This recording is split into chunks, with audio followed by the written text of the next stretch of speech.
Hello and welcome back again to the Break-Thru Active podcast. Here with me again this week, we've got the one, the only Stephen Cooley. How are you, mate? You're coming up with some great intros every single week for me, mate. I'm enjoying them very thoroughly. How are you? Well, I'm well, mate, but now the pressure's on. I need to keep them coming. You got to keep them coming. I'm enjoying it. I like this. That was probably my favourite one of them all. Was it? The one only. There you go.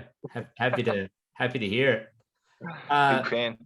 Before we get into the regular scheduled programming for today, I wanted just to quickly discuss kids program that you've got coming up, mate. So it kicks off in about 2 weeks. So yeah, depending on when you're listening to this, Wednesday, the 17th of August at Adamstown, and Thursday, the 18th of August at Cardiff. So just quick 30 seconds, mate. What can kids expect if they're coming along to that program in the sessions? Pretty easy, mate. Just a damn good time. It's like the whole point of it really is just to get kids moving, get them a little bit more social, because obviously, we're going down the path of just like being on our phones and on our tablets and that sort of thing. So it'd be good to just get the kids out, just get moving, get them feeling healthier, and just simply just interacting with other kids and myself. So I think it's just going to be a great environment for them to come down to. Yeah, and we spoke about it a bit the last few days and spoke a lot about how you just want to make it really fun, because we know that kids, especially young kids, I think mixing exercise with fun is going to be something that they enjoy and want to keep coming back to. So it'll be a good time. And like a few of the members have said, you're the biggest kid of the lot, mate. So you're a perfect person to be taking it on. Yeah, it's pretty accurate. So I'll just give you a little bit of a rundown if anyone listening. Like the plan I've got in my head at this point in time is that the kids are going to come down. We'll probably run them through maybe anywhere between a 5-10 minute game to start that's a little bit active, and then get them probably through a little 20-25 minute drill, and then a bit of a stretch and a laugh at the end, and then they'll be on their merry way. That's probably the plan. Happy days. Cool. So it should be good. Kids age 6 to 14. So if you're listening and you've got kids in that age bracket, or you know of any kids or friends who may be interested, hit us up and we can give you some info. All right, so getting on to today's topics, three really important ones. Again, it's really hard stuff that we like to cover. So the first one, I think we'll go with one of mine, but I'll announce all three. So the first one here, it's going to be our favorite video games of the 1990s and 2000s. And then we're going to go into our three favorite Disney movies from our childhood, which is also 1990s and 2000s. Yeah. And the last one, our three favorite classic songs, school disco classics, which again, school disco. Yeah, school disco. So also from the 90s and 2000s. The best part is anybody can join in on this, the 90s, 2000s. Like obviously it's at our prime for school disco, but any of our older members, that's probably when they were 18 and carrying on at bloody the Kent and Fannies and all that jazz. So they'll be able to chime in. So that's good. I wonder if the same music that we were listening to at school discos, they were listening to at Fannies. At Fannies, 100%. So this is probably like, this is what is it? If they were to make like a Fannies playlist on Spotify, it's probably going to consist of our school disco songs. We should make that. We should make that playlist. That'd be a sick playlist, no doubt about it. But yeah, definitely three hard-hitting topics. Again, I don't want to brag, but Newcastle's #1 podcast. This how we got there. I actually forgot that we were Newcastle's #1 podcast, and I didn't say that earlier on. So thanks for reminding me that we are indeed Newcastle's #1 podcast.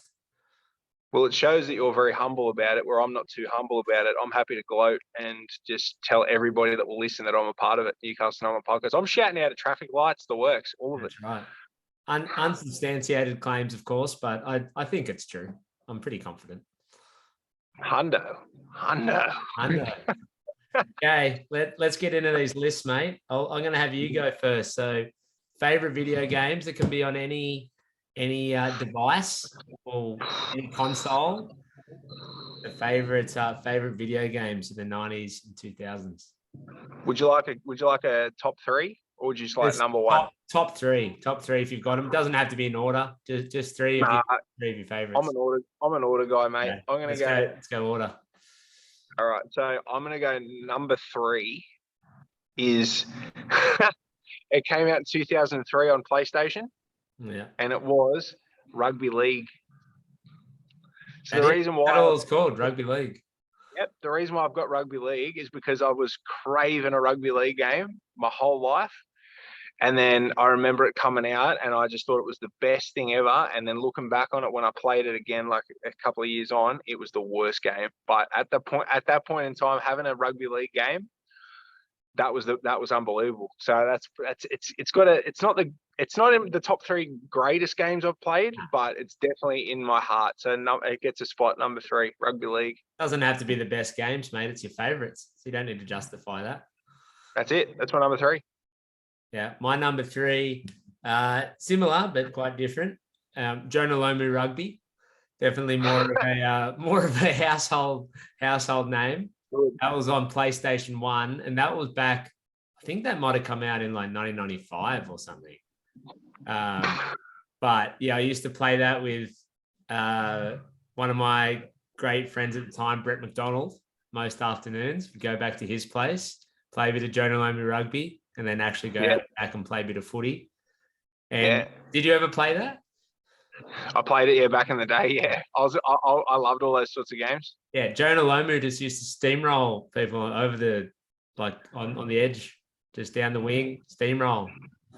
But I was about to mention a game, but I have an inkling feeling that it could be in your top 2. Well, that's okay. So I'm just not going to say anything yet. Do you want me to say my number 2, and then you can see if it's that? Right, hit me. What is it? It probably is. Shane Warne cricket. Yeah, Shane Warne 99. What a game that was. That's a great game. That was unbelievable. Yeah, and the number 1 game, which I'll mention here shortly, it's for different reasons altogether, but Shane Warne cricket, unbelievable game. For any cricketer, anyone who played cricket or liked cricket, I think, it was a must-have. And then there was so many cheat codes that you could get. And ridiculous with that big balloon ball. Big balls, like you couldn't get bowled, solid oak. There was drop balls where you couldn't get caught. There was Superman where you used to just hit like everyone for 6. There was all these mad cheat codes, and yeah, that was something that I spent a lot of time. Well, I feel like it was a lot of time, but looking at how much kids play video games now, probably in comparison, but yeah, very much enjoyed that one, mate. It was I remember the stress running between wickets. Yeah, because you hear the hurt like that, and then they'd like start running, and then the ball would come, and they'd always be close to the stumps every time. So like, there was mad stress running between wickets. But great game, great commentary. That English guy, I don't know what his name was, but some bloke. There was a few famous lines in that one that I still remember, and anyone who used to play will remember. Yeah, it was like a glitch almost. You'd hit the ball in the air, and the commentator would go, in the air and safe. And then it would be like, and out. But then it'd say, and out. So it was just like, it was just like a glitch where they thought it wasn't out, and then it was. Was it you doing the commentary? Because that's spot on. Thank you. Been practicing. Great English accent.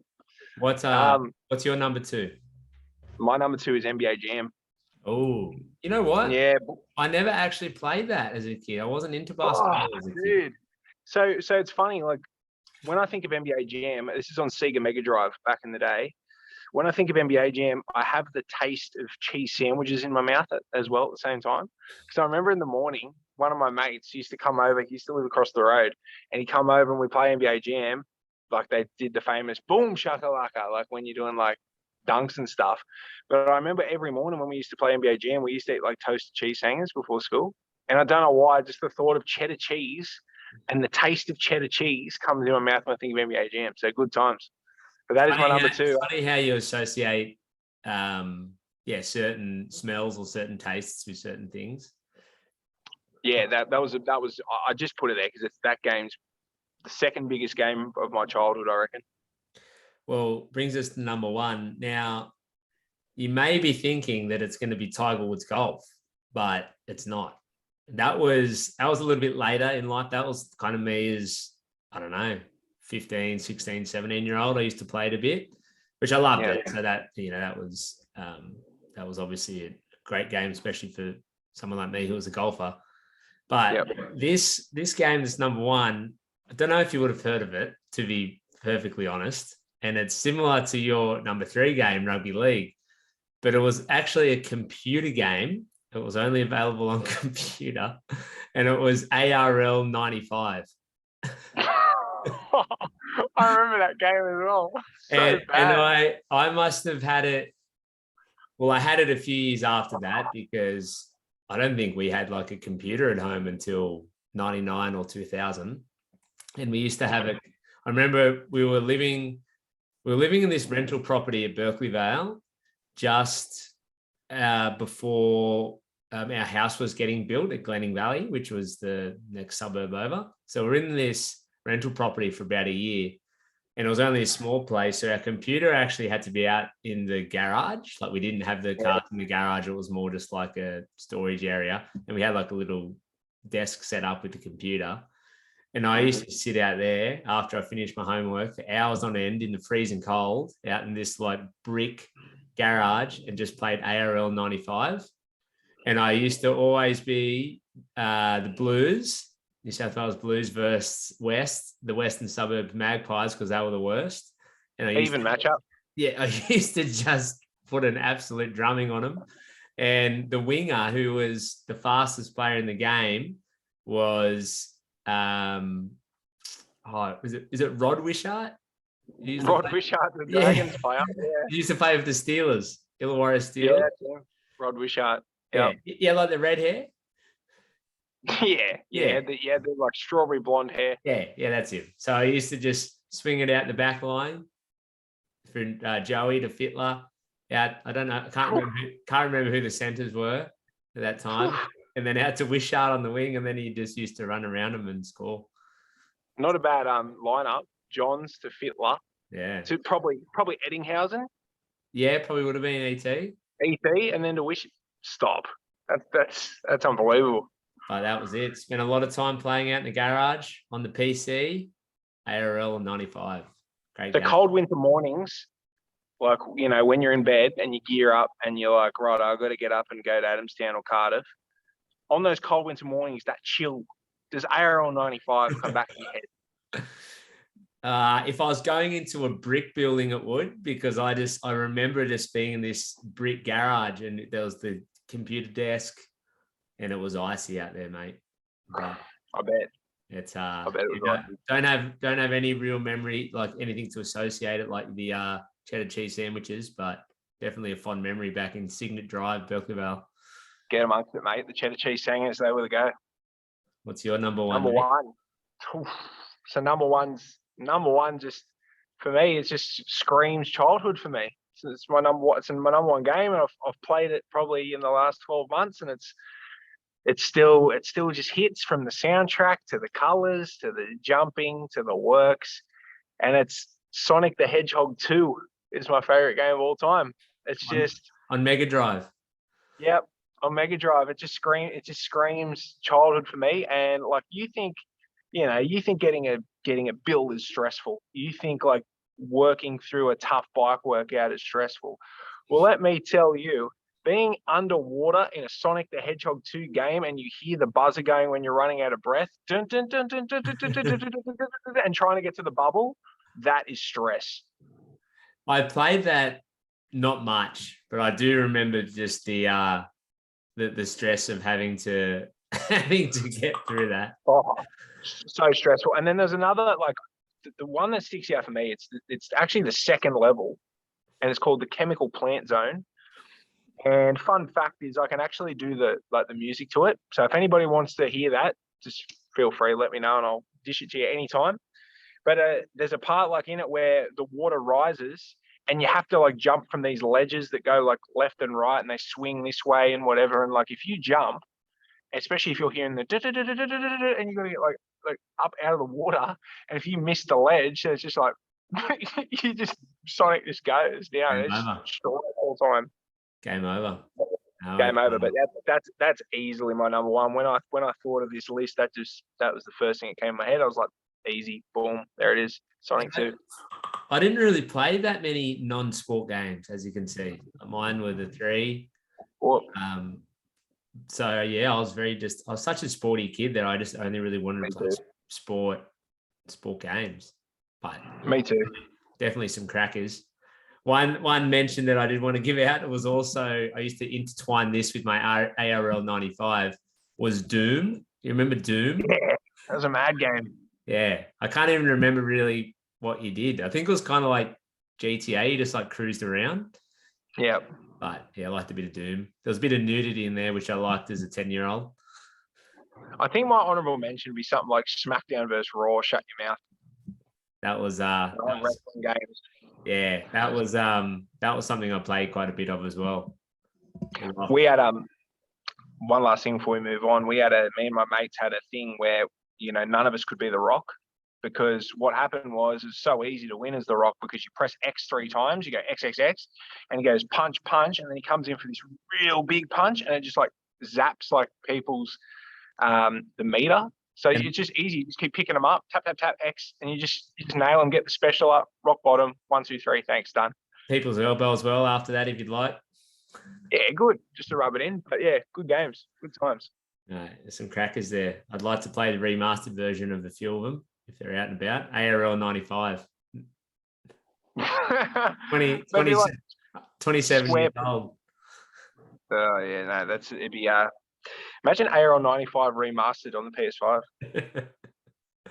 Unbelievable. Look about the same. Sick. Righto. Let's move on to movies.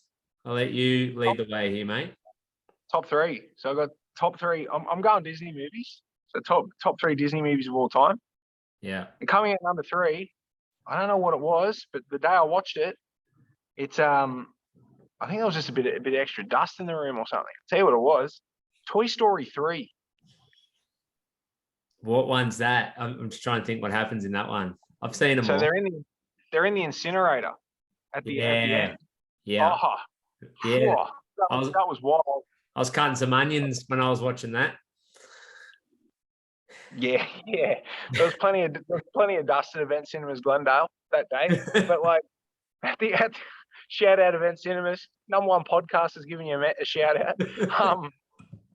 But yeah, like they're in the incinerator, and then like at the end, like when Andy gives Woody and Buzz away to that little girl, like if anyone's listened to this and they haven't seen it, spoiler alert. But and he said like he starts playing with them for the last time. Yeah, that's like part of my childhood going. So I was like, oh, she's dusty in here. So he starts rubbing. They're all good though. All those toys. I mean, Toy Stories are just great sequence of movies. But yeah, I'd pretty well say the trilogy is my number 3. Yeah, all 3. I don't even count number 4 as part of it. Did you know there's a 4th one? Yeah, I did. I haven't seen it. Yeah. Don't watch it. I'm gonna deviate a little bit, mate, because to be honest, I kind of had a bit of a think. I didn't really watch that many Disney movies, to be honest. Like I was just I had a bit of a secluded childhood, apparently. I just like sport games and these movies. You just like chilling out the back in dingy sheds. Yeah, ARL 95 and these movies that I'll be able to discuss. But number 3, so not a Disney movie, but it's a kids movie. The Sandlot Kids. Stop it. One of the best. Good movie. Uh-huh. And I've only maybe watched it like once or twice. I can't even... To be honest, I can't even remember that much of it, but I remember just loving it as a kid. Uh-huh. And correct me if I'm wrong, because I didn't research this before I came on. Is it when there's the kids that think that there's this massive dog in the yard or whatever, and then it turns out just to be like a very normal, like very friendly dog? Yeah, that's the one. Yeah, right? That's right. Yeah, and it's baseball. It's baseball movie. Yeah, you play ball like a girl. Yeah, that's the one. It's I watched it at my friend Matt Brooks' house back in like kindy or year 1. Like I was really young, but that was one of my probably like the first memory I had of watching a movie. And I remember I was like scared because I was like, oh, this is like this massive dog, and these kids are frightened. And then it was like just such a feel-good movie at the end. So that one's definitely stored place in my brain. You're a bit of a pansy, mate. I was. I'm scared of the dog, but not terrified about cold sheds out the back. What's wrong with you? I was a few years difference. That was more like when I was 5 or 6, and then when I was like 10, I was this like really manly, like brave kid. She had a beard when you were 10? Yeah. Yeah. Same beard. And exactly the same. Nothing's changed. No, fun fact though, if anyone hasn't watched the Sandlot kids, do yourself a favor and watch it. I watched it about 2 months ago. Did you? And it is still, yep. So my partner's got 2 kids, right? She said, oh, well, let's watch the Sandlot kids. And they're like, oh, we don't like the Sandlot kids because they hadn't even watched it before. And I sat down, I said, watch the Sandlot kids. Watch it. Sat down, loved it. It's the best. It's the best. Great movie. If anyone hasn't seen it, 20th Century Fox do a great job in making the film. So shout out 20th Century Fox, Newcastle #1 podcast. Got you sorted. Thank you. A free shout out. They might sponsor us for our next podcast. Everyone's getting a shout out today. My number 2, mate. It's a recent one. Yeah. It's a recent Disney movie, and I went and I watched it. I was not expecting too much of it, and I sat there, watched it, and by the end of it, I was blown away. And I think it's probably the most creative Disney movie of all time. And the movie's called Inside Out. Have you seen that movie? No, I've never even really heard of it. So Inside Out, it's about this little girl. And so this little girl's, I don't know how old she is. She might be like 4 or something. And she like moves schools and that sort of jazz. But the movie's about like the emotions in her head. So the emotions like are the characters in her head. So there's like joy, anger, sadness, and 2 others. And how they control the girl. That's cool. If anyone's watched it, they will know how red hot it is. It's the most creative Disney movie all time. Number 1. Is it a kids movie? Yeah, but I think like more adults would enjoy it because it's got a lot of adult themes to it. So yeah, so it's such a good movie. It's one that I think more adults would enjoy rather than kids. I'd enjoy it. Yeah, don't hate a movie. Enjoy them all. Love a movie. My number 2, I think this is a crowd favorite. Stuart Little. Stuart Little number 2. No. Wow. Number one. Oh yeah. Sorry, it's number 2, but it's Stuart Little number 1. I don't know if there's a second movie to it. You're telling me you like Stuart Little more than the Sandlot kids? Yep, that's exactly it. Loved it.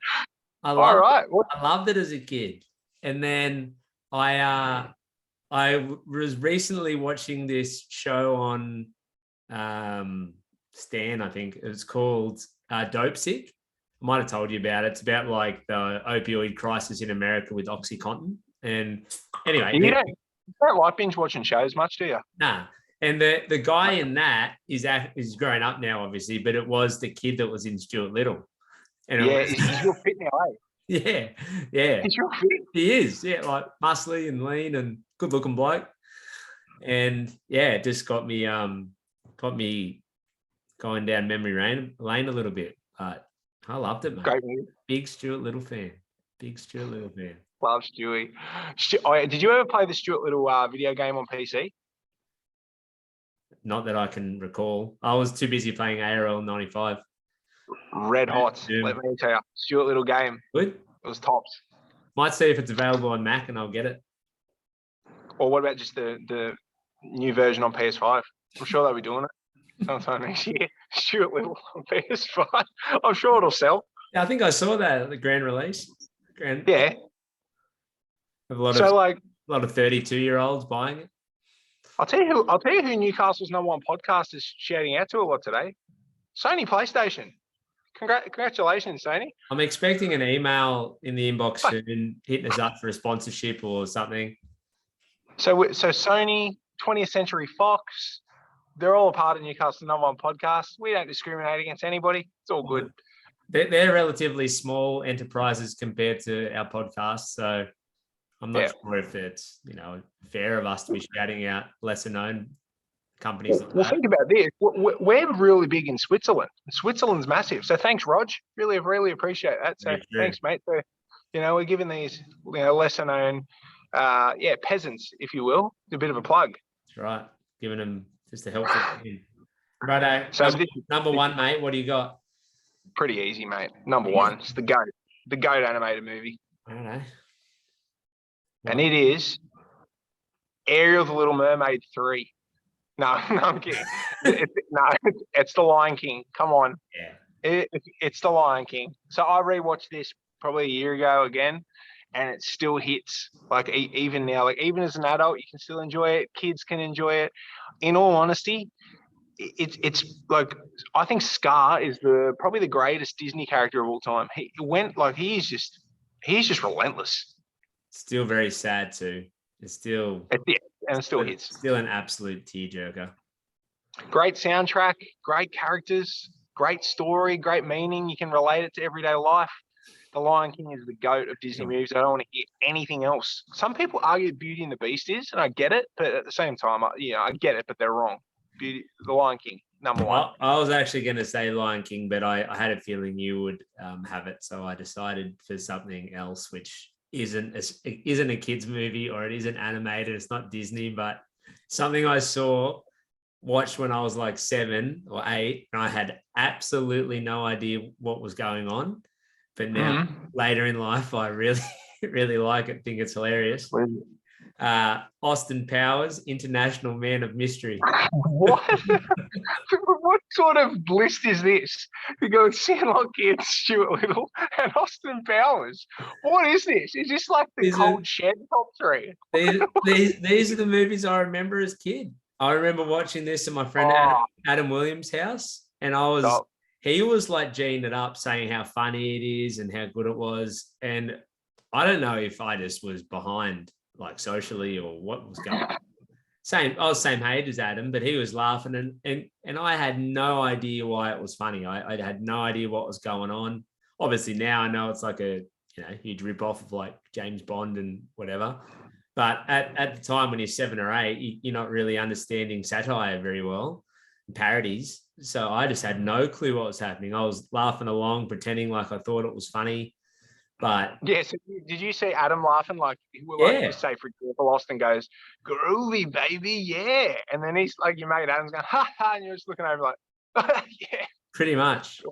Dr. Evil wanting to take over the world. I just had no idea what's going on. But I know it's absolutely not a kids movie, but one I remember watching as a kid stands out. And I love them. Like they're among my favorite movies now. I think they're hilarious. Isn't every movie your favorite movie? Yeah. Well, I think every movie's good, but I still have favorites amongst those good movies. Yeah, I'm with you. Yeah. Righto. Well, we don't have too much time left, mate. So we want to get into this third one. And this is three favorite school disco songs. All right, I'm just going to rattle them. You ready to go? Yeah. So number 3 for me is just purely because there's a moment in time, and it's "Prisoner of Society" by Living End. And the reason being is because I remember shouting like, "We don't need no one to tell us what to do." And I was 8 years old, little Steve-O, just like talking to the teachers. So I was a little bit of a rat bag when I was a kid. So that just, I don't know, that always sort of stands out. Number 2 is Barbie Girl by Aqua. That is number 2 for me. That's just an absolute banger. And every time it comes on, I just remember it being in a school hall in Sydney and just having the time of my life. And number 1 is the GOAT of school disco classics for me is Blue, Eiffel 65. Banger. Is that like, if I was green, I'm blue. Blue.